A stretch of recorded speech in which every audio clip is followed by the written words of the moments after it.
ಪತ್ರಶೀಲತ್ವ ಅಂತ ಹೇಳಿ ಕರೀತಾರೆ. ಪತ್ರಶೀಲತ್ವ ಅಂತಂದ್ರೆ ಇಂಗ್ಲಿಷ್ ಅಲ್ಲಿ ಮ್ಯಾಲಿಯಬಿಲಿಟಿ ಅಂತ.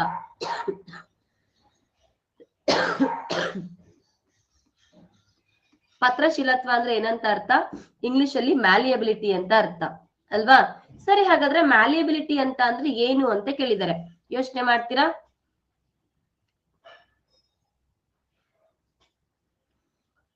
ಮ್ಯಾಲಿಯಬಿಲಿಟಿ ಅಥವಾ ಪತ್ರಶೀಲತ್ವ ಅದರ ಮೀನಿಂಗ್ ಅಂತ ಏನು ಅಂತ ಹೇಳ್ಬೇಕು. ಕೊಡ್ಲಾ?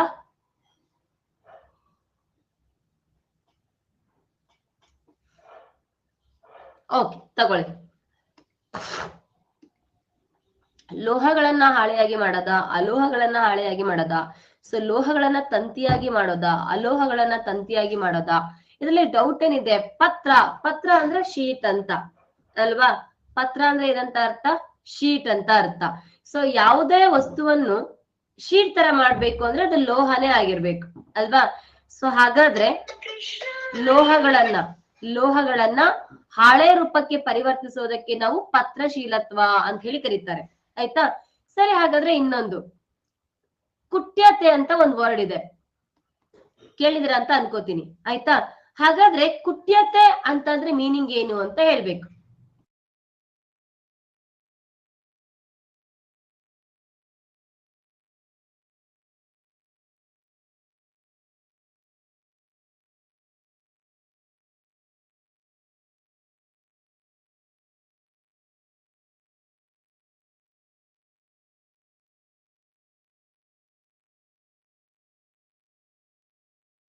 ಆನ್ಸರ್ ಏನು? ಕುಟ್ಯತೆ ಅಂದ್ರೂ ಒಂದೇ, ಪತ್ರಶೀಲತೆ ಅಂದ್ರೂ ಒಂದೇ, ಮ್ಯಾಲಿಯಬಿಲಿಟಿ ಅಂದ್ರೂ ಒಂದೇ. ಆಯ್ತಾ? ಸೊ ಕುಟ್ಯತೆ ಅಂದ್ರೂ ಒಂದೇ, ಪತ್ರಶೀಲತೆ ಅಂದ್ರೂ ಒಂದೇ, ಮ್ಯಾಲಿಯಬಿಲಿಟಿ ಅಂತ ಅಂದ್ರೂ ಕೂಡ ಒಂದೇ. ಆಯ್ತಾ? ಸೊ ಕುಟ್ಯತೆ, ಪತ್ರಶೀಲತೆ ಅಂಡ್ ಮ್ಯಾಲಿಯಬಿಲಿಟಿ ಎಲ್ಲಾನು ಕೂಡ ಯಾವ್ದಕ್ ಸಂಬಂಧಪಟ್ಟಿರ್ತಕ್ಕಂಥದ್ದು? ಲೋಹಗಳನ್ನ ಹಾಳೆಯಾಗಿ ಮಾಡೋದು ಅಥವಾ ಲೋಹಗಳನ್ನ ಶೀಟ್ ಆಗಿ ಪರಿವರ್ತನೆ ಮಾಡಿದ್ರೆ ಸೊ ಅವುಗಳನ್ನ ನಾವೇನಂತ ಕರಿತೀವಿ? ಪತ್ರಶೀಲತೆ ಅಂತ ಹೇಳಿ ಕರಿತೀವಿ. ಆಯ್ತಾ? ಸರಿ, ಹಾಗಾದ್ರೆ ಇನ್ನೊಂದು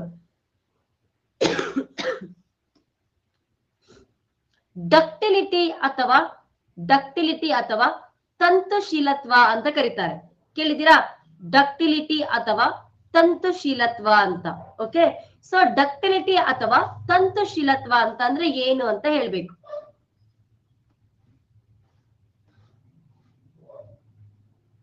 ವೆರಿ ಗುಡ್. ಡಕ್ಟಿಲಿಟಿ ಅಥವಾ ತಂತುಶೀಲತ್ವ. ಓಕೆ, ಸೊ ಡಕ್ಟಿಲಿಟಿ ಅಥವಾ ತಂತುಶೀಲತ್ವ ಅಂತ ಅಂದ್ರೆ ಲೋಹಗಳನ್ನ ತಂತಿಯ ರೂಪದಲ್ಲಿ ಪರಿವರ್ತನೆ ಮಾಡೋದಕ್ಕೆ ತಂತುಶೀಲತ್ವ ಅಥವಾ ಡಕ್ಟಿಲಿಟಿ ಅಂತ ಹೇಳಿ ಕರೀತಾರೆ. ಆಯ್ತಾ? ಸರಿ, ಹಾಗಾದ್ರೆ ಇನ್ನ ಒಂದ್ ವರ್ಡ್ ತನ್ಯತೆ ಅಂತ ಒಂದ್ ವರ್ಡ್ ಇದೆ ಅಲ್ವಾ? ಹಾಗಾದ್ರೆ ತನ್ಯತೆ ಅಂತ ಅಂದ್ರೆ ಏನು ಅಂತ ಹೇಳ್ತೀರಾ? ಓಕೆ, ತನ್ಯತೆ ಅಂತ ಅಂದ್ರೆ ಏನು?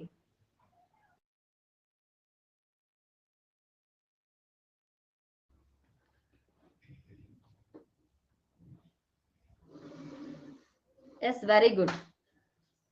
ಓಕೆ, ತುಂಬಾ ಸಿಂಪಲ್. ತನ್ಯತೆ ಅಂದ್ರು ಒಂದೇ, ಡಕ್ಟಿಲಿಟಿ ಅಂದ್ರು ಒಂದೇ, ತಂತುಶೀಲತ್ವ ಅಂದ್ರು ಒಂದೇ. ಓಕೆನಾ? ಸೊ ಹಾಗಾದ್ರೆ ಇಲ್ಲಿ ನಾವು ಅಬ್ಸರ್ವ್ ಮಾಡ್ಬೋದು, ಲೋಹಗಳಿಗೆ 2 ಗುಣಗಳಿದೆ. ಲೋಹಗಳಿಗೆ ಎಷ್ಟು ಗುಣಗಳಿದೆ? 2 ಗುಣಗಳಿದೆ. ಲೋಹಗಳನ್ನ ನಮ್ ಇಷ್ಟ ಬಂದಿರೋ ರೂಪಕ್ಕೆ ಪರಿವರ್ತನೆ ಮಾಡ್ಬೋದು ಅಲ್ವಾ? ಬೆಸ್ಟ್ ಎಕ್ಸಾಂಪಲ್ ಗೋಲ್ಡ್ ಇದೆ, ಪಾತ್ರೆಗಳಿದೆ ಅಲ್ವಾ? ಹಾಗಾದ್ರೆ ಲೋಹಗಳನ್ನ ಕುಟ್ಟಿ ತಂತಿ ರೂಪದಲ್ಲಿ ಮಾಡಿದ್ರೆ ಅದನ್ನ ಡಕ್ಟಿಲಿಟಿ ಅಂತ ಹೇಳಿ ಕರೀತಾರೆ. ಆಯ್ತಾ? ಹಾಗಾದ್ರೆ ಇನ್ನೊಂದು ಲೋಹಗಳನ್ನ ಕುಟ್ಟಿ ಹಾಳೆ ರೂಪದಲ್ಲಿ ಮಾಡಿದ್ರೆ ನಾವೇನಂತ ಕರಿತೀವಿ? ಅದನ್ನ ಮ್ಯಾಲಿಯಬಿಲಿಟಿ ಅಂತ ಕರಿತೀವಿ. ಹಾಗಾದ್ರೆ ಇವೆರಡು ಕೂಡ ಯಾವುದರ ಗುಣ? ಲೋಹಗಳ ಗುಣ. ಹಾಗಾದ್ರೆ ನಾವು ಅಲೋಹಗಳನ್ನ ಈ ತರ ಪರಿವರ್ತನೆ ಮಾಡ್ಬೋದಾ? ಅಲೋಹಗಳನ್ನ ಕುಟ್ಟಿ ತಂತಿ ತರ, ಅಲೋಹಗಳನ್ನ ಕುಟ್ಟಿ ಹಾಳೆ ತರ ಮಾಡ್ಬೋದಾ? ಸಾಧ್ಯನೇ ಇಲ್ಲ ಅಲ್ವಾ? ಸೊ ಯಾಕೆ ಸಾಧ್ಯ ಇಲ್ಲ? ಅಲೋಹಗಳನ್ನ ಕುಟ್ಟಿ ನಾವು ಪುಡಿ ಮಾಡಕ್ ಹೋದ್ರೆ ಅದ್ ಪುಡಿ ಆಗ್ಬಿಡತ್ತೆ, ಯಾವ ರೂಪಕ್ಕೂ ಬರ್ಲಿಕ್ಕೆ ಸಾಧ್ಯ ಆಗಲ್ಲ. That's why. ಆಯ್ತಾ? ನೆಕ್ಸ್ಟ್, ಹಾಗಾದ್ರೆ ಇವೆರಡು ಲೋಹದ ಪ್ರಖ್ಯಾತ ಸಿಕ್ಕಾಪಟ್ಟೆ ಇಂಪಾರ್ಟೆಂಟ್ ಆಗಿರ್ತಕ್ಕಂಥ ಗುಣ. ಆಯ್ತಾ? ಸರಿ. ಅತಿ ಹೆಚ್ಚು ಕುಟ್ಯತೆ ತನ್ಯತೆ ಹೊಂದಿರತಕ್ಕಂಥದ್ದು ಚಿನ್ನ. ಎಷ್ಟು ದೂರ ಎಳ್ಕೊಂಡೋದ್ರು ಕೂಡ ಚಿನ್ನವನ್ನ ಎಳ್ಕೊಂಡ್ ತಂತಿ ತರ ಮಾಡ್ಬೋದು. ಓಕೆನಾ? ಸರಿ. ಕಠಿಣವಲ್ಲದ ಲೋಹಗಳಿಗೆ ಉದಾಹರಣೆ ಅಂತ ಕೊಟ್ಟಿದ್ದಾರೆ. ಕಠಿಣವಲ್ಲದ ಲೋಹಗಳು, ಯಾವುದೋ ಒಂದು ಲೋಹ ಕಠಿಣ ಅಲ್ಲ ಅಂತ ಕೊಟ್ಟಿದ್ದಾರೆ. ಹಾಗಾದ್ರೆ ಕಠಿಣ ಅಲ್ಲದೆ ಇರ್ತಕ್ಕಂಥ ಲೋಹ ಯಾವುದು ಅಂದ್ರೆ ಸಾಫ್ಟ್ ಆಗಿರ್ತಕ್ಕಂಥದ್ದು ಯಾವುದು? ಕಠಿಣ ಅಲ್ಲದ ಲೋಹಗಳು ಕೊಡ್ಲಾ ಪೋಲಾ? ಸರಿ, ಕನ್ಫ್ಯೂಷನ್ ಮಾಡ್ಕೋತೀರಾ?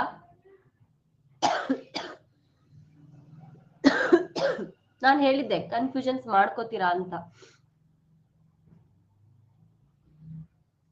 ಹೌದು, ಕನ್ಫ್ಯೂಷನ್ ಮಾಡ್ಕೋತೀರಾ ಅಲ್ಲ, ಮಾಡ್ಕೊಂಡೇ ಬಿಟ್ರಿ. ಓಕೆ, ಸೊ ಆನ್ಸರ್ ಏನು? ಎಲ್ಲವೂ ಕೂಡ ಸರಿಯಾದ ಉತ್ತರ. ಓಕೆ, ಒಂದ್ ನೆನ್ಪಿಟ್ಕೊಳ್ಳಿ, ಲೋಹಗಳು ಎಲ್ಲಾನು ಕೂಡ ಸ್ಟ್ರಾಂಗ್ ಇರೋದಿಲ್ಲ, ಲೋಹಗಳೆಲ್ಲಾನು ಕೂಡ ಸಾಫ್ಟ್ ಇರೋದಿಲ್ಲ. ಓಕೆನಾ?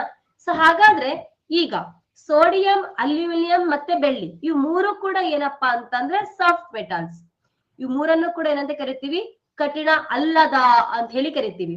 ಅದ್ರಲ್ಲಿ ಇನ್ ಕೇಸ್ ಏನಾದ್ರೂ ಪರ್ಟಿಕ್ಯುಲರ್ ಆಗಿ ಕೆಳಗಿನ ಯಾವುದು ಅತ್ಯಂತ ಸ್ಮೂತ್ ಅಥವಾ ಮೃದುವಾದ ಲೋಹ ಅಂತ ಹೇಳಿ ಕರೀತಾರೆ ಅಂತ ಕೇಳ್ತಾರೆ. ಅತಿ ಮೃದುವಾದ ಲೋಹ ಅಂತ ಹೇಳ್ಬಿಟ್ಟು ಅಥವಾ ಕತ್ತರಿಸಬಹುದಾದ ಲೋಹ ಅಂತ ಹೇಳ್ಬಿಟ್ಟು ಯಾವ್ದನ್ನ ಕರೀತಾರೆ ಅಂತ ಕೇಳಿದ್ದಾರೆ. ಕತ್ತರಿಸಬಹುದಾದ, ಅತಿ ಸಾಫ್ಟ್ ಅಥವಾ ಅತಿ ಮೃದುವಾದ ಲೋಹ ಯಾವುದು? ಸೊ ಚಾಕುವಿನಿಂದ ಎಕ್ಸಾಮ್ ಅಲ್ಲಿ ಹೀಗೆ ಕೇಳ್ತಾರೆ, ಚಾಕುವಿನಿಂದ ಕತ್ತರಿಸಬಹುದಾದ ಲೋಹ ಯಾವುದು ಅಂತ. ಸೊ ಚಾಕುವಿನಿಂದ ಕತ್ತರಿಸಬಹುದಾದ ಲೋಹ ಅಂತ ಅಂದ್ರೆ ಸೋಡಿಯಂ. ಹಾಗಾದ್ರೆ ನೀವು ಸ್ಟೇಟ್ಮೆಂಟ್ ಏನ್ ಹಾಕೋಬೇಕು? ಕಠಿಣ ಅಲ್ಲದ ಲೋಹಗಳಿಗೆ ಉದಾಹರಣೆ ಅಂತ ಹಾಕೋಬೇಕು. ಆಯ್ತಾ? ಸೋಡಿಯಂ, ಅಲ್ಯೂಮಿನಿಯಂ, ಬೆಳ್ಳಿ, ಮೂರು ಎಕ್ಸಾಂಪಲ್ ಅನ್ನ ಬರ್ಕೋಬೇಕು. ಸೊ ನೆಕ್ಸ್ಟ್ ಪಾಯಿಂಟ್ ಅಲ್ಲಿ ಏನ್ ಹಾಕೋಬೇಕು? ಅತ್ಯಂತ ಮೃದುವಾದ ಲೋಹ ಅಂತ ಹಾಕೋಬೇಕು, ಅಥವಾ ಚಾಕುವಿನಿಂದ ಕತ್ತರಿಸಬಹುದಾದ ಲೋಹ ಅಂತ ಹಾಕೋಬೇಕು. ಆಯ್ತಾ?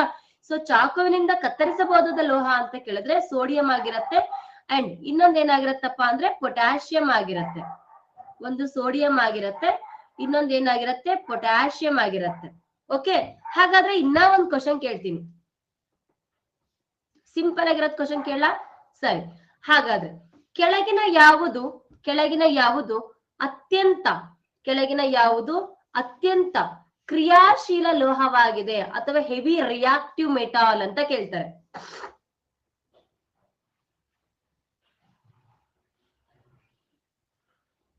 ಅತಿ ಕ್ರಿಯಾಶೀಲ ಅಥವಾ ಹೆವಿ ರಿಯಾಕ್ಟಿವ್,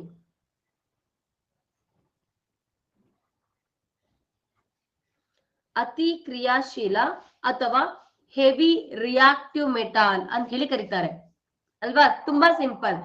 ಅತ್ಯಂತ ಹೆಚ್ಚು ಕ್ರಿಯಾಶೀಲ ಅಂತ ಹೇಳಿದ್ರೆ ಒಂದು ಸೋಡಿಯಂ ಆಗಿರತ್ತೆ, ಇನ್ನೊಂದು ಪೊಟ್ಯಾಷಿಯಂ ಆಗಿರತ್ತೆ. ಸೊ ಇದಕ್ಕೆ ನಾನು ಸೂತ್ರ ಹೇಳ್ಕೊಟ್ಟಿದ್ವಿ, ನೆನ್ಪಿದ್ಯಾ? Please calling me a careless zebra try how copper saves gold ಅಂತ. ನೆನ್ಪಿದೆನಾ? ಆ ಸೂತ್ರ ನೆನ್ಪಿಟ್ಟು ಅಂದ್ರೆ ಪ್ಲೀಸ್ ಸ್ಟಾಪ್ ಅಂತ ಅಂದ್ರೆ ಪಿ ಅಂತ ಅಂದ್ರೆ ಪೊಟ್ಯಾಷಿಯಂ, ಸ್ಟಾಪ್ ಅಂತ ಅಂದ್ರೆ ಸೋಡಿಯಂ ಅಂತ. ಆಯ್ತಾ? ಹಾಗಾದ್ರೆ ಇನ್ನ ಒಂದ್ ಕ್ವಶನ್, ಕೆಳಗಿನ ಯಾವುದು ಅತಿ ಕಡಿಮೆ ಕ್ರಿಯಾಶೀಲತೆಯನ್ನ ಹೊಂದಿದೆ ಅಂತ ಕೇಳ್ತಾರೆ? ಅತಿ ಕಡಿಮೆ, ಲೋ ರಿಯಾಕ್ಟಿವ್ ಮೆಟಾಲ್.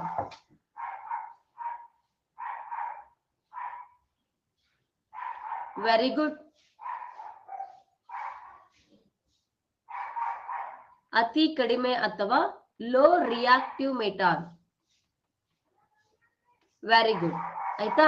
ಅತಿ ಕಡಿಮೆ ಅಥವಾ ಲೋ ರಿಯಾಕ್ಟಿವ್ ಅಂದ್ರೆ ಒಂದು ಚಿನ್ನ, ಇನ್ನೊಂದು ಬೆಳ್ಳಿ. ಸೊ ಈಗ ತಾನೇ ಸೂತ್ರ ಹೇಳಿದೆ, ನೆನಪಿದೆ ಅಂತ ಅನ್ಕೋತೀನಿ. ಆಯ್ತಾ? Please stop calling me. Okay, so A careless zebra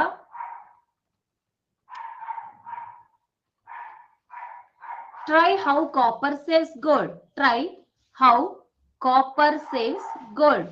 so ಏರಿಕೆ ಕ್ರಮ, ಇಳಿಕೆ ಕ್ರಮ ಬರೆಯಿರಿ ಅಂತ ಕೇಳ್ತಾರೆ.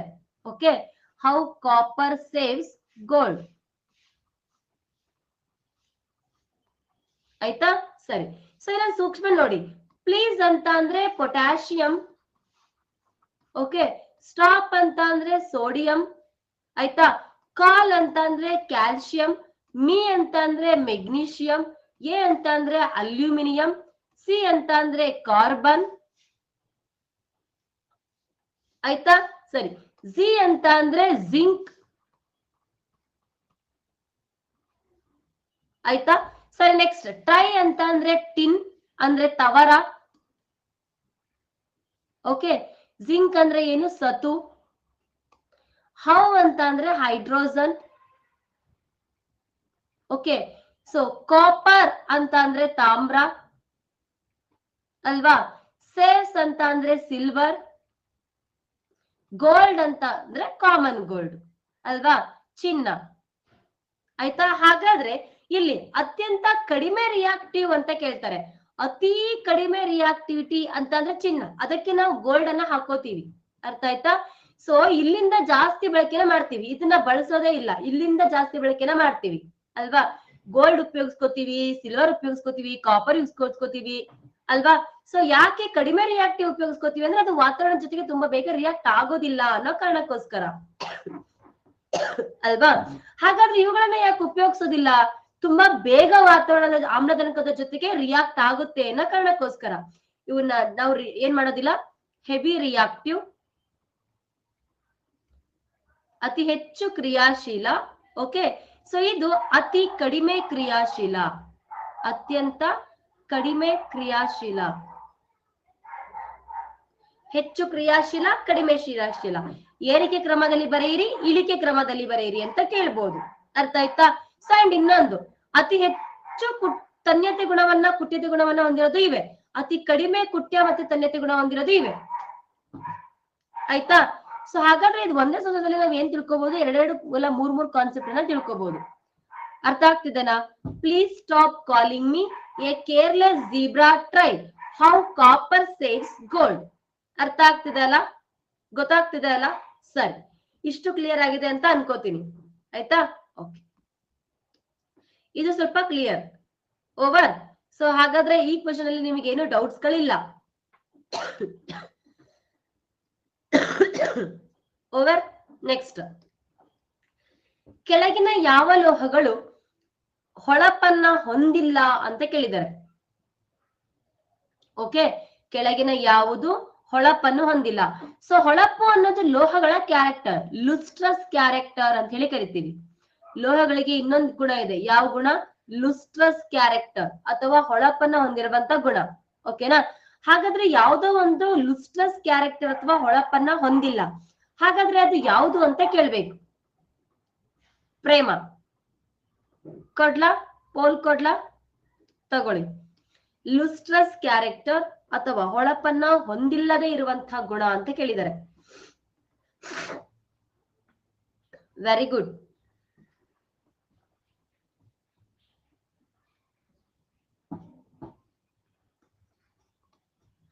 ತುಂಬಾ ಸಿಂಪಲ್, ಕಾರ್ಬೋರೆಂಡಮ್. ಸೊ ಕಾರ್ಬೋರೆಂಡಮ್ ಅನ್ನೋದು ಒಂದು ಲೋಹನೇ ಅಲ್ಲ. ಕಾರ್ಬೋರೆಂಡಮ್ ಅನ್ನೋದು ಒಂದೇನು ಲೋಹನೇ ಅಲ್ಲ ಪ್ರೇಮ. ಹಾಗಾದ್ರೆ ಕಾರ್ಬೋರೆಂಡಮ್ ಅನ್ನೋದು ಏನಿರ್ಬೋದು. ಸೊ ಬೆಳ್ಳಿ ಅನ್ನೋದು ಲೋಹ, ಚಿನ್ನ ಅನ್ನೋದು ಲೋಹ, ಪ್ಲಾಟಿನಂ ಅನ್ನೋದು ಲೋಹ ಅಲ್ವಾ. ಹಾಗಾದ್ರೆ ಕಾರ್ಬೋರೆಂಡಮ್ ಅಂತಂದ್ರೆ ಏನಿರ್ಬೋದು. ಇದು ಒಂದು ಆಲೋಟ್ರೋಪ್. ಯಾವ್ದರ ಆಲೋಟ್ರೋಪ್ಸ್, ಕಾರ್ಬೋನ್ ಆಲೋಟ್ರೋಪ್ಸ್ ಅಂದ್ರೆ ಕಾರ್ಬನ್ ನ ಬಹುರೂಪ. ಅರ್ಥ ಆಯ್ತಾ. ಸೊ ಹಾಗಾದ್ರೆ ಲುಸ್ಟ್ರಸ್ ಅನ್ನುವಂಥದ್ದು ಗುಣ ಹೊಂದಿರ್ತಕ್ಕಂಥದ್ದು ಲೋಹಗಳು ಮಾತ್ರ. ಆಯ್ತಾ. ಹಾಗಾದ್ರೆ ನಿಮ್ಗೆ ಕ್ವಶನ್ ಕೇಳಲ್ಲ ವಿನಯ್. ಸರಿ, ಪೀಠೋಪಕರಣಗಳಿಗೆ ಶೈನಿಂಗ್ ಕೊಡ್ಲಿಕ್ಕೆ ಬಳಸ್ತಕ್ಕಂಥ ಸ್ಯಾಂಡ್ ಪೇಪರ್ ಕೇಳಿದ್ರಲ್ವಾ, ಮರಳು ಕಾಗದ ಅಥವಾ ಸ್ಯಾಂಡ್ ಪೇಪರ್. ಓಕೆ. ಸೊ ಹಾಗಾದ್ರೆ ಆ ಸ್ಯಾಂಡ್ ಪೇಪರ್ ಗಳ ತಯಾರಿಕೆ ಮಾಡ್ಬೇಕು ಅಂದ್ರೆ ಸೊ ನಾವ್ ಏನನ್ನ ಬಳಸ್ಕೊಳ್ತೀವಿ ಅಂತ ಕೇಳ್ತಾರೆ. ಸ್ಯಾಂಡ್ ಪೇಪರ್ ಫೇಮಸ್ ಕ್ವಶನ್ ಇದೆ ನಿಮಗೆ ಎಕ್ಸಾಮ್ ಅಲ್ಲಿ. ಸ್ಯಾಂಡ್ ಪೇಪರ್ ಗಳ ತಯಾರಿಕೆನಲ್ಲಿ ಯಾವ್ದನ್ನ ಬಳಸ್ಕೊಳ್ತಾರೆ ಅಂತ ಕೇಳ್ತಾರೆ. ಸ್ಯಾಂಡ್ ಪೇಪರ್ಸ್ ಗಳ ತಯಾರಿಕೆನಲ್ಲಿ. Very good. SB10 ಆಯ್ತಾ. ಸ್ಯಾಂಡ್ ಪೇಪರ್ ಅಥವಾ ಕಾಗದದ ತಯಾರಿಕೆ ಸ್ಯಾಂಡ್ ಪೇಪರ್ಗಳಲ್ಲಿ ಅಥವಾ ಮರಳು ಕಾಗದ ತಯಾರಿಕೆಯಲ್ಲಿ ಬಳಸ್ತಕ್ಕಂಥದ್ದು ಕಾರ್ಬೋರೆಂಡಮ್. ಉಜ್ಜುಗರಡು ಅಂತ ಹೇಳ್ತೀವಿ ನಾವು ಕಾಮನ್ ಲ್ಯಾಂಗ್ವೇಜ್ ಅಲ್ಲಿ, ಗೊತ್ತಾ? ಸೊ ಇದನ್ನ ಫರ್ನಿಚರ್ಸ್ ಗೆ ಶೈನಿಂಗ್ ಕೊಡ್ಲಿಕ್ಕೋಸ್ಕರ ಉಜ್ಜುಗರಡು ಅಂತ ಬಳಸ್ತೀವಿ. ಉಜ್ಜಿದ್ರೆ ಏನ್ ಬರುತ್ತೆ? ಶೈನಿಂಗ್ ಬರುತ್ತೆ. ಓಕೆನಾ? ಆ ಉಜ್ಜುಗಳನ್ನ ನಾವ್ ಏನಂತ ಕರಿತೀವಿ? ಸ್ಯಾಂಡ್ ಪೇಪರ್ ಅಂತ ಕಾಣಿಸ್ತೀವಿ ಅಲ್ವಾ ಕೃಷ್ಣ? ಅದೇನಂತ ಕರಿತೀವಿ? Sand paper. ಹಾಗಾದ್ರೆ ಆ ಸ್ಯಾಂಡ್ ಪೇಪರ್ಸ್ ಗಳ ತಯಾರಿಕೆಯಲ್ಲಿ ಬಳಸ್ತಕ್ಕಂಥದ್ದು ಏನಪ್ಪಾ ಅಂದ್ರೆ ಕಾರ್ಬೋರೆಂಡಮ್. ಓಕೆ, ಹಾಗಾದ್ರೆ ಇನ್ನ ಒಂದು ಕ್ವಶನ್ ಕೇಳ್ತೀನಿ. ವಿಶ್ವದ ಎರಡನೇ ಸಾಲ್ಟ್ ಪೇಪರ್ ಅಲ್ಲ, ಸ್ಯಾಂಡ್ ಪೇಪರ್ ಅಲ್ವಾ? ಸರಿ, ವಿಶ್ವದ ಎರಡನೇ ಅತ್ಯಂತ ಕಠಿಣ ವಸ್ತು ಅಂತ ಹೇಳ್ಬಿಟ್ಟು ಯಾವ್ದನ್ನ ಕರೀತಾರೆ? ವಿಶ್ವದ ಎರಡನೇ ಅತ್ಯಂತ ಕಠಿಣ ವಸ್ತು ಅಂತ ಹೇಳ್ಬಿಟ್ಟು ಸೊ ಯಾವ್ದನ್ನ ಕರೀತಾನೆ?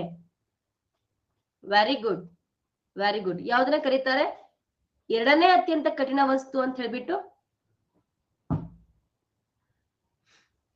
ವೆರಿ ಗುಡ್, ತುಂಬಾ ಸಿಂಪಲ್. ಒಂದು ಕಾರ್ಬೋರೆಂಡಮ್, ಎರಡನೇ ಕಠಿಣ ವಸ್ತು ಕಾರ್ಬೋರೆಂಡಮ್. ಹಾಗಾದ್ರೆ ಮೊದಲನೇ ಕಠಿಣ ವಸ್ತು ಅಂದ್ರೆ ಯಾವುದು? ವಜ್ರ ಅಥವಾ ಡೈಮಂಡ್ ಅಲ್ವಾ? ಇದು ನಿಮಗೆಲ್ಲರಿಗೂ ಗೊತ್ತಿರುವಂತ ವಿಷಯ, ಬಟ್ ನಿಮ್ಗೆ ಎಕ್ಸಾಮ್ ಅಲ್ಲಿ ಕೇಳ್ಬಿಡ್ತಾರೆ. ಓಕೆನಾ? ಹಾಗಾದ್ರೆ ಇನ್ನ ಒಂದು ಕ್ವಶನ್ ಕೇಳ್ತೀನಿ.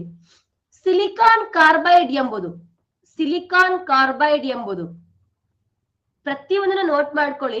ಸೊ ಪ್ರತಿಯೊಂದನ್ನು ಕೂಡ ಎಕ್ಸಾಮ್ ಅಲ್ಲಿ ಕೊಟ್ಟಿದ್ದಾರೆ, ಆಯ್ತಾ? ಸರಿ, ಸಿಲಿಕಾನ್ ಕಾರ್ಬೈಡ್ ಎಂಬುದು ಕೆಳಗಿನ ಯಾವುದರ ರಾಸಾಯನಿಕ ಹೆಸರಾಗಿದೆ ಅಂತ ಕೇಳ್ತಾರೆ. Silicon carbide. ವೆರಿ ಗುಡ್, ಅಂದ್ರೆ ಕ್ಲಾಸ್ ಅಲ್ಲೇ ಪ್ರೆಸೆಂಟ್ ಇದ್ದೀರಾ ಅಂತ ಅರ್ಥ. ಓಕೆ, ಸಿಲಿಕಾನ್ ಕಾರ್ಬೈಡ್ ಎಂಬುದು ಕೆಳಗಿನ ಯಾವುದರ ರಾಸಾಯನಿಕ ಹೆಸರು ಅಂತ ಕೇಳ್ತಾರೆ. Very good, super. ಆಯ್ತಾ? ಸಿಲಿಕಾನ್ ಕಾರ್ಬೈಡ್ ಅಂತ ಅಂದ್ರೆ ಕಾರ್ಬೋರೆಂಡಮ್ಗೆ ಇರ್ತಕ್ಕಂತ ರಾಸಾಯನಿಕ ಹೆಸರು, ಆಯ್ತಾ? ಸೊ ಅದನ್ನ SiC ಅಂತ ಹೇಳಿ ಕರಿತೀವಿ. ಸಿಲಿಕಾನ್ ಮತ್ತು ಕಾರ್ಬನ್ ಅನ್ನ ಮಿಶ್ರಣ, ಸೊ ಸಿಲಿಕಾನ್ ಕಾರ್ಬೈಡ್ ಅಲ್ವಾ? ಸರಿ, ಹಾಗಾದ್ರೆ ನೆಕ್ಸ್ಟ್ ಮೂರನೇ ಪಾಯಿಂಟ್ ಏನ್ ಹಾಕೋಬೇಕು ನೀವು? ಹೊಳಪುಳ್ಳ ಲೋಹಗಳು ಅಂತ ಹಾಕೊಂಡು ಬೆಳ್ಳಿ, ಚಿನ್ನ, ಪ್ಲಾಟಿನಂ ಅಂತ ಹಾಕೋಬೇಕು. ಹೊಳಪುಳ್ಳ ಲೋಹಗಳು ಅಥವಾ ಅತಿ ಹೆಚ್ಚು ಲುಸ್ಟ್ರಸ್ ಕ್ಯಾರೆಕ್ಟರ್ ಅನ್ನ ಹೊಂದಿರ್ತಕ್ಕಂಥದ್ದು. ಓಕೆನಾ? ಹಾಗಾದ್ರೆ ಈ ಪಾಯಿಂಟ್ಸ್ ಕ್ಲಿಯರ್ ಆಯ್ತಾ? ಕಾರ್ಬೋರೆಂಡಮ್ಸ್ ಬಗ್ಗೆ ಡೀಟೇಲ್ಸ್ ಗೊತ್ತಾಯ್ತಾ? ಕಾರ್ಬೋರೆಂಡಮ್ ಅಂದ್ರೆ ಏನಂತ ಗೊತ್ತಾಯ್ತಾ? ಎಲ್ಲರಿಗೂ ಓವರಾ? ಫೈನಾ? ಸರಿ, ಹಾಗಾದ್ರೆ ನೆಕ್ಸ್ಟ್ ಕ್ವೆಶ್ಚನ್ ನೋಡ್ಕೊಳ್ಳಿ.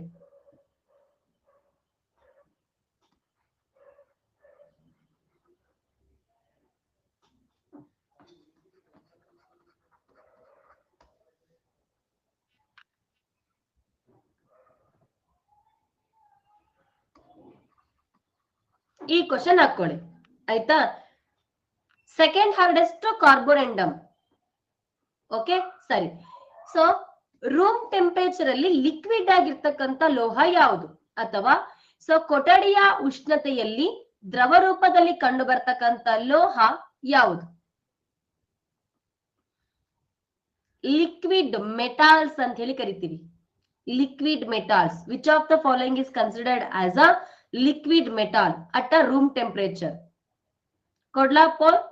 ಪಕ್ಕನಾ? ಲಿಕ್ವಿಡ್ ಮೆಟಾಲ್ಸ್.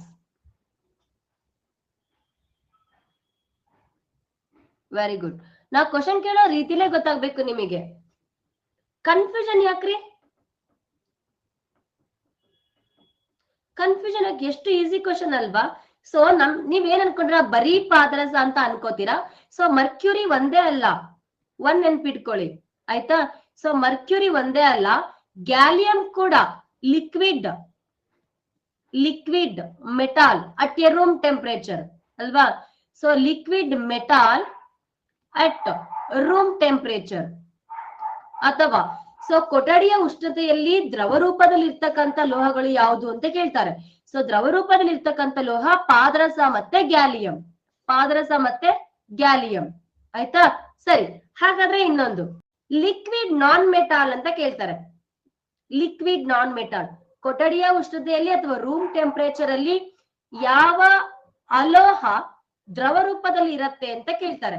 ಯಾವ ಅಲೋಹ ದ್ರವ ರೂಪದಲ್ಲಿ ಇರತ್ತೆ ಅಂತ ಕೇಳ್ತಾರೆ. ಸೊ ದ್ರವ ರೂಪದ ಅಲೋಹ, ಲಿಕ್ವಿಡ್ ನಾನ್ ಮೆಟಾಲ್.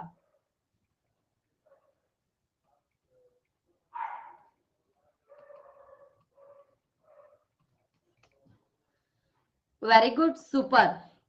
ಇವೆರಡು ಅಲ್ಲ ಅಂತ ಅಂದ್ರೆ, ಇವೆಲ್ಲ ಅಲ್ಲ ಅಂದ್ರೆ ಇದೇ ಆಗಿರತ್ತೆ ಅಷ್ಟೇ ಅಲ್ವಾ? ಸೊ ಲಿಕ್ವಿಡ್ ಮೆಟಾಲ್ ಯಾವುದು, ಲಿಕ್ವಿಡ್ ನಾನ್ ಮೆಟಾಲ್ ಯಾವುದು ಅಲ್ವಾ? ದ್ರವ ಲೋಹ ಯಾವುದು, ದ್ರವ ಅಲೋಹ ಯಾವುದು? ಇದ್ರ ಮೇಲೆ ನಿಮಗೆ ಯಾವಾಗ್ಲೂ ಕೂಡ ಎಕ್ಸಾಮ್ ಅಲ್ಲಿ ತುಂಬಾ ಸಲ ಎಕ್ಸಾಮ್ ಅಲ್ಲಿ ಕ್ವಶನ್ಸ್ ಕೇಳ್ತಾನೆ ಇರ್ತಾರೆ. ಸರಿ, ನೆಕ್ಸ್ಟ್ ಹೋಗೋಣ. ಲೋಹಗಳು ಬೆಳಗ್ಗೆ 6 ಗಂಟೆ ಅಲ್ಲ, ಸಂಜೆ 6 ಗಂಟೆ. ಲೋಹಗಳು ಸಾಮಾನ್ಯವಾಗಿ ಡ್ಯಾಶ್ ಅನ್ನು ಉಂಟು ಮಾಡುತ್ತವೆ ಅಂತ ಕೇಳಿದ್ದಾರೆ. ಲೋಹಗಳು ಸಾಮಾನ್ಯವಾಗಿ ಯಾವುದನ್ನ ಉಂಟು ಮಾಡುತ್ತವೆ ಅಂತ ಕೇಳಿದ್ದಾರೆ. ಲೋಹಗಳು ಸಾಮಾನ್ಯವಾಗಿ ಅಯಾನಿಕ್ ಬಂಧ ಉಂಟು ಮಾಡುತ್ತಾ, ಕೋವೆಲೆಂಟ್ ಬಾಂಡ್ಸ್ ಉಂಟು ಮಾಡುತ್ತಾ, ಹೈಡ್ರೋಜನ್ ಬಾಂಡ್ಸ್ ಉಂಟು ಮಾಡುತ್ತಾ, ಎಲೆಕ್ಟ್ರಾನಿಕ್ ಬಾಂಡ್ಸ್ ಅನ್ನ ಉತ್ಪತ್ತಿ ಮಾಡುತ್ತಾ? ಯಾವ ಬಾಂಡಿಂಗ್ಸ್ ಅನ್ನ ಹೊಂದಿರತ್ತೆ? ಪೋಲ್ ಕೊಡ್ಲಾ? ಸರಿ. ಗರ್ಲ್ಸ್ ಅಷ್ಟೇ ಮೆಸೇಜ್ ಮಾಡ್ತೀನಾ? ಹಂಗೇನಿಲ್ಲಲ್ಲ, ಹೌದಾ? ಹಂಗೇನಿಲ್ಲಲ್ಲ.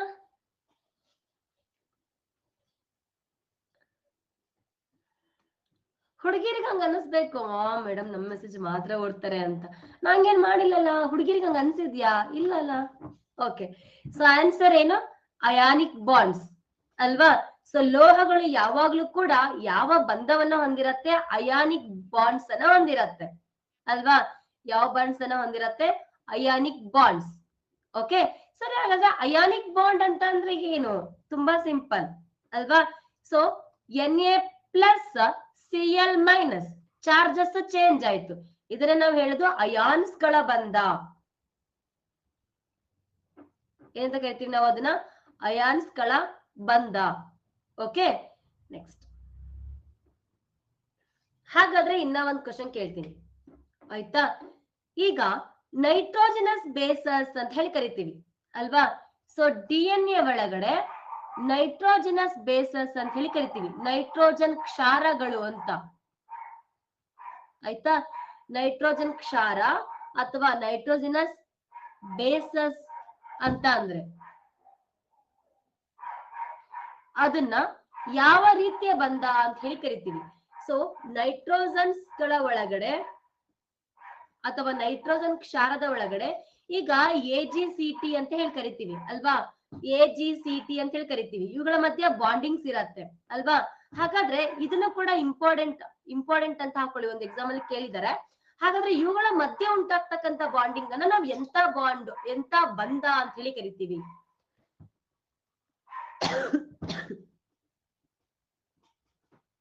ಯೋಚನೆ ಮಾಡಿ, ಎಂತಹ ಬಾಂಡ್ ಅಥವಾ ಎಂಥ ಬಂಧ ಅಂತ ಹೇಳಿ ಕರಿತೀವಿ? ವೆರಿ ಗುಡ್, ಇದು ಹೈಡ್ರೋಜನ್ ಬಾಂಡ್ಸ್. ಒಂದ್ ನೆನ್ಪಿಟ್ಕೊಳ್ಳಿ ಆಯ್ತಾ? ಎಂತ ಬಂಧ? Hydrogen bonds. ಆಯ್ತಾ? ಸೊ ನೈಟ್ರೋಜನಸ್ ಬೇಸಸ್ ಗಳ ಮಧ್ಯ ಉಂಟಾಗ್ತಕ್ಕಂಥದ್ದು ಅಥವಾ ಬಯಾಲಜಿ ಒಳಗಡೆ ಮೋಸ್ಟ್ ಆಫ್ ಆಲ್ ಉಂಟಾಗ್ತಕ್ಕಂಥದ್ದು ಹೈಡ್ರೋಜನ್ ಬಾಂಡ್ಸ್. ಅರ್ಥ ಆಯ್ತಾ? ಇಷ್ಟು ಕ್ಲಿಯರ್ ಆಯ್ತಾ? ಓಕೆ, ಸರಿ. ನೆಕ್ಸ್ಟ್, ಕೆಳಗಿನ ಯಾವುದು ಇಷ್ಟೋ ತನಕ ಲೋಹ ಲೋಹ ಅಲೋಹ ಅಂತ ಓದ್ತಾ ಬಂದ್ರಿ ಆಯ್ತಾ? ಹಾಗಾದ್ರೆ ಇಲ್ಲಿ which of the following is not an example for the metal characters ಅಂತ ಕೇಳಿದ್ದಾರೆ ಆಯ್ತಾ? So sorry, non metal characters ಅಂತ ಕೇಳಿದ್ದಾರೆ. ಅಲೋಹಗಳ ಗುಣ ಯಾವ್ದು ಅಲ್ಲ ಅಂತ ಹೇಳ್ಬೇಕು. ಒಮ್ಮೆ ನೋಡ್ಕೊಳ್ಳಿ, ಇವು ಸಾಮಾನ್ಯವಾಗಿ ಹೊಳೆಯುವುದಿಲ್ಲ ಅಂದ್ರೆ ನಾನ್ ಲುಸ್ಟ್ರಸ್.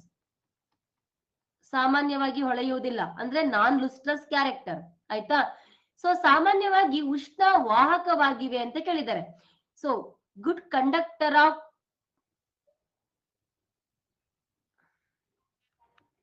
ಉಷ್ಣ ಅವಾಹಕ ಅಂತ ಮಾಡ್ಕೊಳ್ಳಿ ಆಯ್ತಾ? ಸೊ ನಾನ್ ಕಂಡಕ್ಟರ್ಸ್ ಅಂತ ಕೇಳಿದ್ದಾರೆ. Okay, next. ಓಕೆ, ಸೊ ಕಡಿಮೆ ದ್ರವಣ ಬಿಂದು ಅಂದ್ರೆ ಕಡಿಮೆ ಫ್ರೀಸಿಂಗ್ ಪಾಯಿಂಟ್ ಅನ್ನ ಹೊಂದಿದೆ ಅಂತ ಕೇಳಿದ್ದಾರೆ ಆಯ್ತಾ? ಸೊ ಬಹುತೇಕ ಅಲೋಹಗಳು ಕಠಿಣ, ಸೊ ಅಂದ್ರೆ ಸ್ಟ್ರಾಂಗ್ ಆಗಿರತ್ತೆ ಅಂತ ಕೇಳಿದ್ದಾರೆ. ಸೊ ಇದರಲ್ಲಿ ಯಾವುದೋ ಒಂದು ತಪ್ಪಾಗಿದೆ. ಹಾಗಾದ್ರೆ ತಪ್ಪಾಗಿರೋದು ಯಾವುದು ಅಂತ ಹೇಳ್ಬೇಕು. ಅಲೋಹಗಳ ಗುಣ ಅಲ್ಲ, ನಾನ್ ಮೆಟಲ್ ಕ್ಯಾರೆಕ್ಟರ್ಸ್ ಅಲ್ಲ ಅಂತ ಹೇಳ್ಬೇಕು. ಓಕೆ, ಸೊ ಒಮ್ಮೆ ಲಿಸ್ಟ್ ಮಾಡಿಸ್ತೀನಿ, ಇದಕ್ಕೆ ಫಸ್ಟ್ ಆನ್ಸರ್ ಅನ್ನ ಕೊಡಿ ಆಯ್ತಾ. ಕೊಡ್ಲಾ ಪೋಲ್ನ? ಥಿಂಕ್ ಮಾಡಿ. ಓಕೆ, ನಾನ್ ಮೆಟಲ್ ಅಂದ್ರೆ ಇದ್ಲು, ಓಕೆ ಮೆಟಲ್ ಅಂತ ಅಂದ್ರೆ ಚಿನ್ನ, ಕಬ್ಬಣ, ಸೊ ಏನಿರ್ಬೋದು ಅಂತ.